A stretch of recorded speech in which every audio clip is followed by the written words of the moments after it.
माझा पराभव करण्यासाठी खासदार शरद पवार 2 वेळा तर प्रदेशाध्यक्ष जयंत पाटील 3 वेळा मतदारसंघात आले।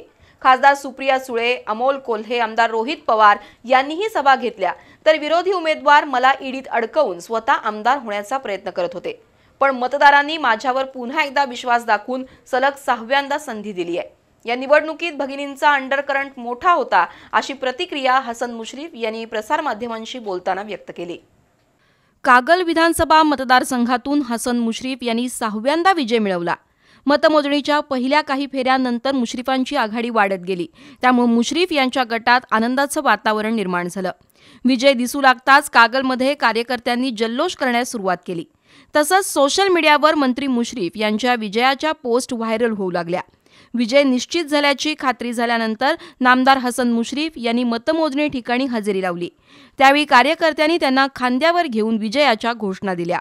यावेळी मंत्री मुश्रीफ यांनी लाडक्या बहिणींचा अंडरकरंट मोठा असल्यानं महायुतीच्या उमेदवारांचा विजय सोपा झाल्याचं सांगितलं।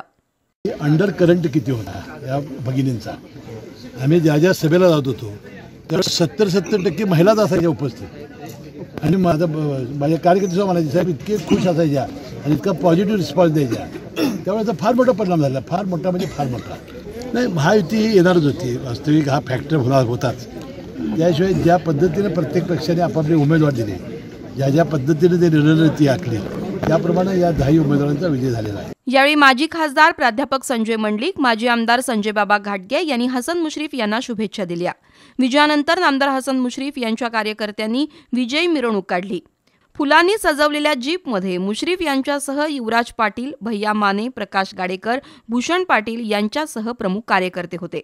मंत्री मुश्रीफ यांनी मतदारांचे आभार मानले, तर खर्डेकर चौकात हसन मुश्रीफ यांना क्रेनच्या साहाय्यानं भला मोठा पुष्पहार घालण्यात आला। यावेळी कार्यकर्त्यांनी प्रचंड जल्लोष केला।